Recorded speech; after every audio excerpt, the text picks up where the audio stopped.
não é mais o Totoca da cabeça. O São Paulo. É. E aí, então, com isso, sobe o drone de Vene Casagrande, que nós temos a escalação do Flamengo. Facilita a nossa vida pra fazer o programa. Me ajuda a te ajudar, É isso, né? pô. Faz o básico, tá vendo, São Paulo? Faz o básico. Ajuda o jornalista. Salve, salve, nação, vambora com mais um vídeo aí, né, sobre o nosso Flamengo. E o X9 ataca novamente, né. Vene Casagrande já tem a escalação aí, né, com um dia de antecedência.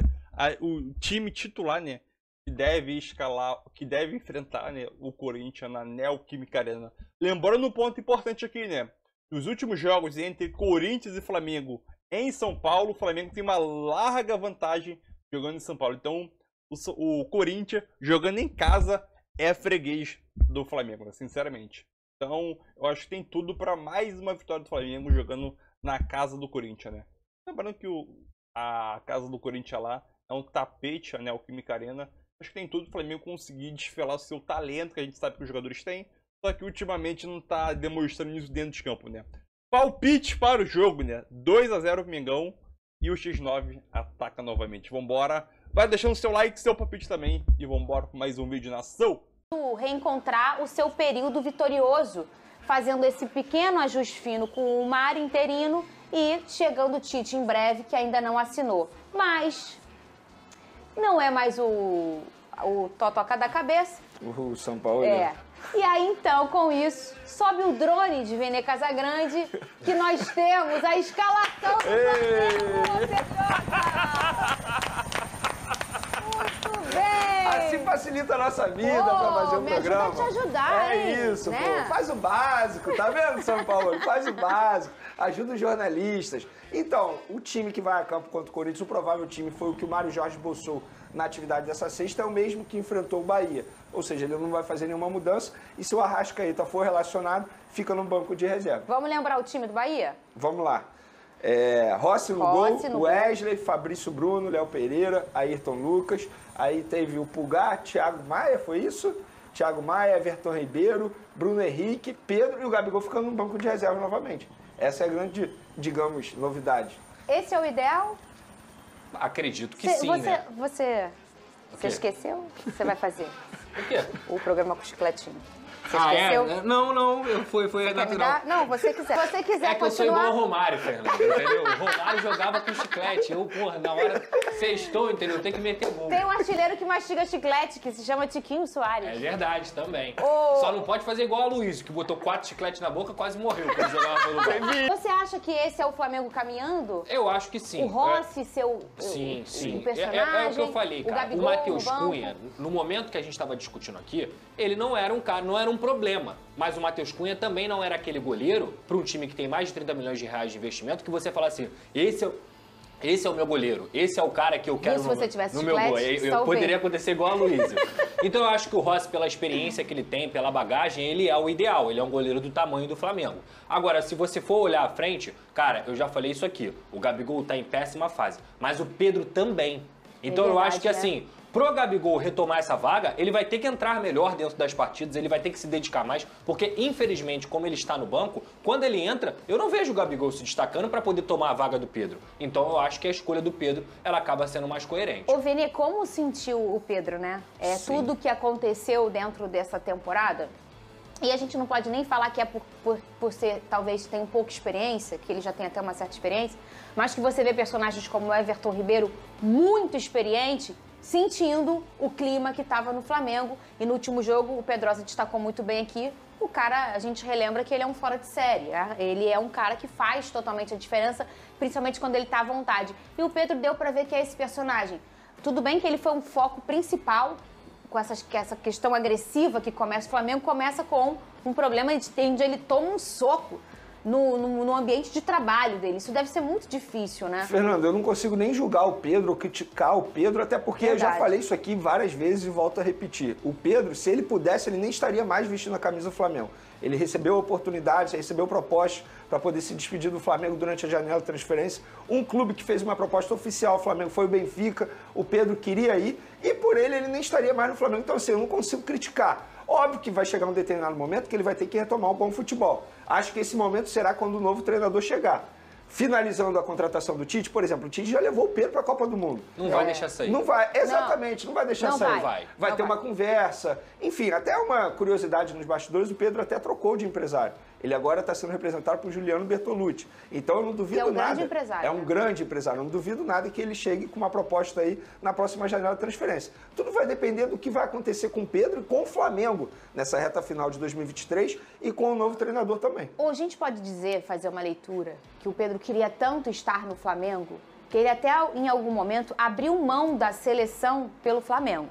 Que quando o Brasil inteiro fala Pedro no banco, ano que vai ter convocação, ano de Copa do Mundo, como ele vai mostrar o trabalho dele, e ele escolheu permanecer.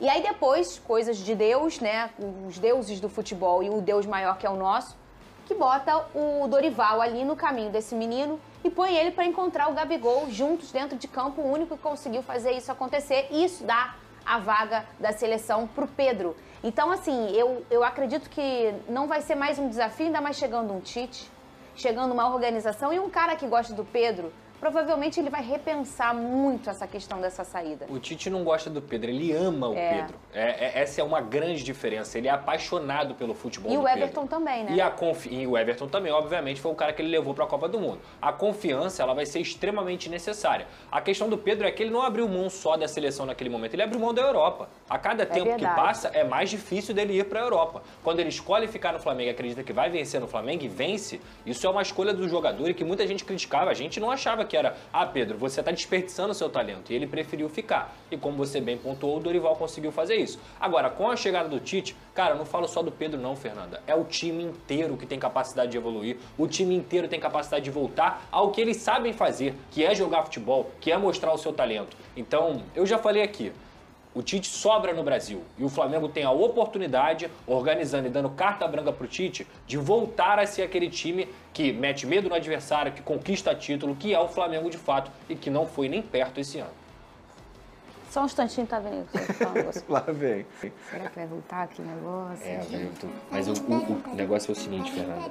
A gente tá conseguindo se organizar, entendeu? Tá batendo de frente com eles também. Antigamente não tinha ninguém, era várzea. Ó, calma. Tu vê, ó, o próprio Palmeiras, ó, caiu. Vai ter janela de transferência, hein? Entendeu? Vai ter a janela é pra todo mundo, Vene. Vai ter janela de transferência. A janela é pra todo mundo. Você ganhou todo o dinheiro lá, teu negócio? Consegui. Valeu. Vai ter janela de transferência. Enquete. O drone do Vene subiu e informou que o Gabigol vai ficar no banco mais uma vez. Você concorda com essa decisão? Vota lá, @SBTRio, o nosso Twitter, @SBTRio Oficial, o nosso Instagram. Sim, ele tá em má fase.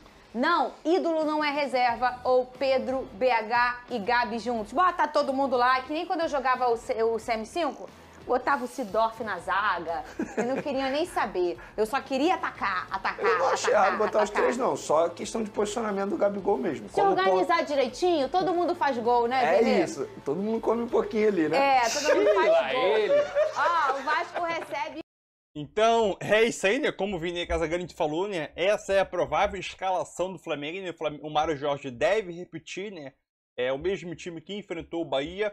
Porém, tem a situação do Arrascaeta. O Arrascaeta ele foi relacionado para a partida, porém não sabemos se ele vai começar como titular ou não, né? Então, possivelmente, a gente pode ter uma mudança no time titular, né? Que é a saída de Thiago Maia e a entrada de Arrascaeta, né? Sinceramente, o Arrascaeta voltando dessa lesão, eu acho que colocaria o Arrascaeta no segundo tempo. Não é um jogo importantíssimo. Eu acho que o Flamengo com esse time que enfrentou o Bahia, tem 100% de qualidade, vamos dizer assim, né? Tem uma qualidade muito grande.